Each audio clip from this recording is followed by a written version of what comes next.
What's going on, guys? This is Rob, and one of the most requested videos I have from you all is the character of Gambit, so I figured, why not make a video about his character? I mean, it makes sense. So Gambit first appears in Uncanny X-Men Annual number 14 in 1990 and was created by Chris Claremont and Jim Lee.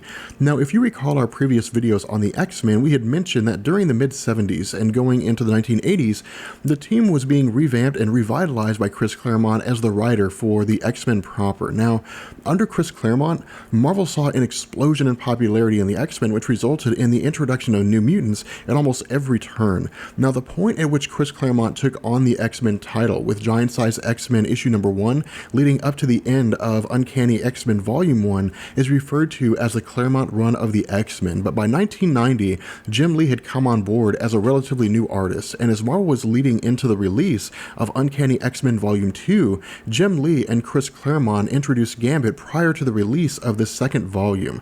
Now, where Gambit's initial appearance in Uncanny X-Men Annual number 14 is more of a cameo, his first real appearance came with Uncanny X-Men number 266. Now, what we find here is that Gambit isn't actually given a true origin story here. In fact, his origin wouldn't come until 15 years after his introduction.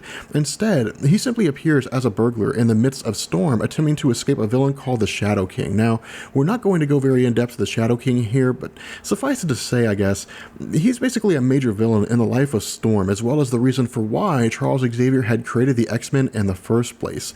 However, the fact remains here that due to Gambit's arrival and the assistance of Gambit in helping the depowered Storm regain herself, Gambit is eventually brought before Charles Xavier and made a member of the X-Men. Now, the actual origin of Gambit is given to us in X-Men Origins Gambit, but the problem with this story is that it requires readers to have a decent understanding of Gambit himself, and so those who were completely unfamiliar with the character of Gambit were confused when they initially picked up this comic. And so, in order to keep you all from feeling a little bit lost here, what I'll be doing is going through and I'll be adding in or throwing in, I guess, the necessary bits that will help you all make sense of all of this stuff.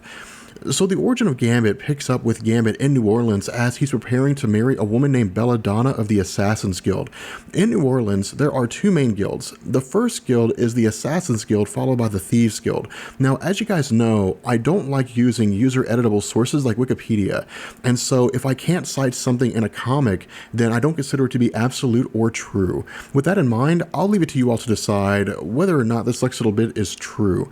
The accepted information regarding the Assassin and the Thieves Guild is that Sandra is a member of a race, or a nearly immortal race, called the Externals, and that she possesses a vast amount of power and actually grants immortality to the Thief and Assassin's Guild by virtue of the Elixir of Life. Now, where this small little bit right here isn't anything that I would really refer to as being absolutely true, what we do know as being true is that in Gambit Volume 3, issue number 14, we're told that whatever gifts Sandra bestows on the Assassin or the Thieves Guild require payment by virtue of tithing in order for these gifts to continue, and that should one of the clans fail to provide an adequate tithe, then the gift is withheld until the debt is paid. Now, when I say tithe, I don't mean in the sense that she shows up and they basically give her $10 or something like that.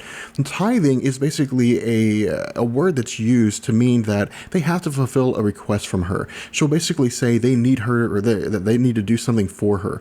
If they fail to, then that means the tithe has not been fulfilled. Now, again, I guess getting back into the main origin itself, what we find is that Gambit gives us this short flashback of his childhood, again, as he's preparing to marry Belladonna here.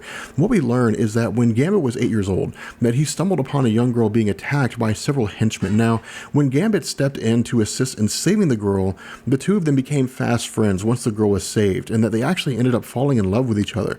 But the problem here was that it was revealed that the girl was actually the daughter of the leader of the Assassin's Guild, and that because Gambit was a member of the Thieves Guild, that while they were in love, while they had this kind of Romeo and Juliet sort of a relationship going on, that involvement between the two of them was strictly prohibited. And so what we eventually find here is that the leaders of the Assassin and the Thieves Guild decide that peace could ultimately be brought about their two guilds when they recognize the love between Belladonna and Gambit, and they realize that if Belladonna and Gambit get married, that it can unite the guilds into a single clan, making them the most powerful clan in all of New Orleans.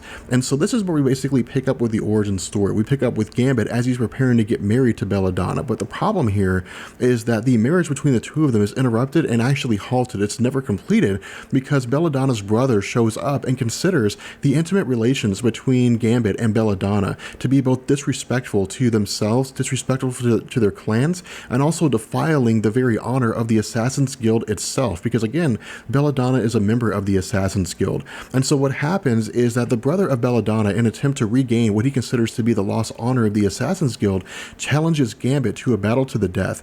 Now, Gambit accepted the challenge, but during the conflict, Gambit used his powers to ignite inanimate objects with energy and killed Belladonna's brother. And so the result was that the only way to keep the guilds from going to war with one another was to have Gambit basically accept exile. The reason being because Gambit had broken the traditional rules of combat, whereby the only way to fight was to use the weapons that were provided. Now from here, we jump to Gambit enlisting the aid of Mr. Sinister. What we learn here is that when Gambit had first started to develop his abilities, that is to say when he was around 15 years old or so, he found himself able to gain control over his abilities quite readily at a pretty fast pace. But the problem was that as time progressed, Gambit began to lose the ability to control his powers, and as a result, he basically sought out Mr. Sinister to help him regain the ability to control his powers.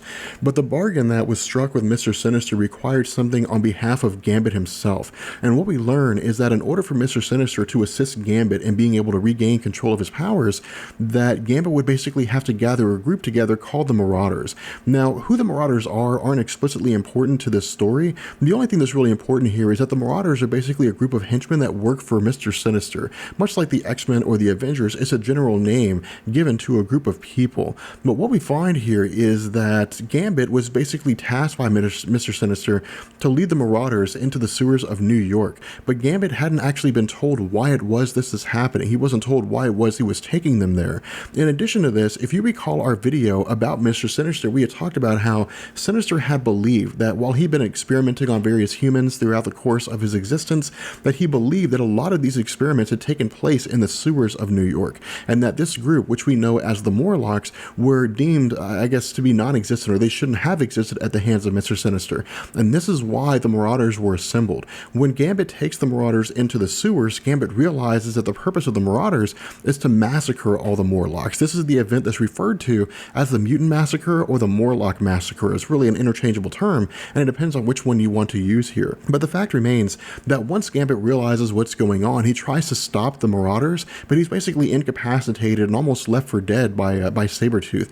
And so as a result, he basically makes his escape. But as he's trying to get away, he's basically, caught by a Morlock woman. She appeals to him to get her child out of there so her child can survive the Morlock Massacre. Now, following this origin story and the eventual introduction into the X-Men proper, his character became wildly popular. And this was due to a couple reasons.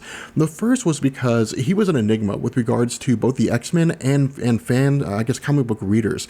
Due to being introduced to the comics without an origin story, neither fans nor even the X-Men themselves had any idea what the history of his character was. And I would go as far as to say Marvel probably didn't have an idea of what his history was. All we knew was that the mystery the mystery surrounding Gambit, coupled with this devil-may-care attitude, basically made Gambit an extremely alluring character to X-Men fans. Now, the second reason for why it was that Gambit became so popular was because by the time X-Men the Animated Series, the cartoon show, came out, Gambit was a mainstay in the X-Men team. And so Gambit, alongside the other members of the X-Men the Animated Series cartoon show, basically received double the promotion. They were being promoted both in the comic books and they were being promoted on the TV show, on the cartoon show. And so that's why those group of individuals who were part of X-Men the Animated Series became the most popular members of the X-Men team over the course of the life of the X-Men universe. Now, if you recall our video on X-Factor, we had talked about how the X-Factor line of comics came into existence when Cyclops had left the team after the presumed death of Jean Grey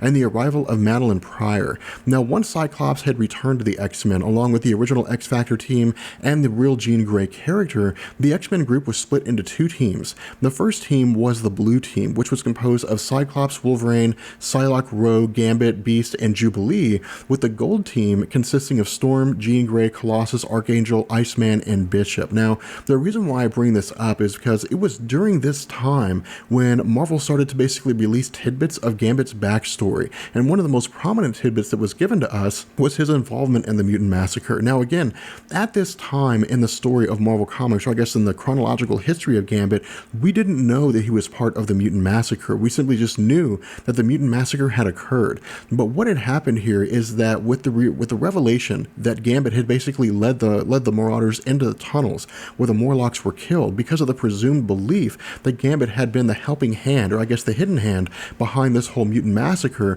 while Gambit had an established, albeit non-physical relationship with Rogue, as well as having a strong place within the ranks of the X-Men lineup, this was basically all torn asunder. That Gambit was banished from the X-Men team proper, and that his relationship with Rogue was basically severed entirely. And so going into the 2000s, following Gambit's outcast from the X-Men, in truth, his character never really recovered, and many fans consider his casting out to be the death of his character almost in its entirety. Over the course of several issues, and even several attempts at a solo series, basically trying to bring Gambit back into popularity, what we found was that Gambit basically kind of went to this free fall through some of the worst parts of the world. He had all these different employers and things like that, but it just never really resonated with fans the same way that he had previously done with his initial introduction into the X-Men. And so for a lot of people, they looked at Gambit once he had rejoined the X-Men team as just another X-Man. He really wasn't anything as stellar as he had previously been. But the fact remains that even considering the fact that Gambit has sort of lost his allure, lost his intrigue, he's still a very popular character among a lot of X-Men fans. In fact, some X-Men fans, I would say most X-Men fans, would look at classic Gambit, that is to say, Gambit before he was cast out of the X-Men, as being the best version of Gambit, being the one true version of Gambit, with all the other ones being poor attempts by Marvel to recapture what it was that made Gambit popular in the first place. With that being said, we're going to go ahead and bring this video to an end. I hope you guys enjoyed it. If you did, let me know, and I will catch you guys later. Peace.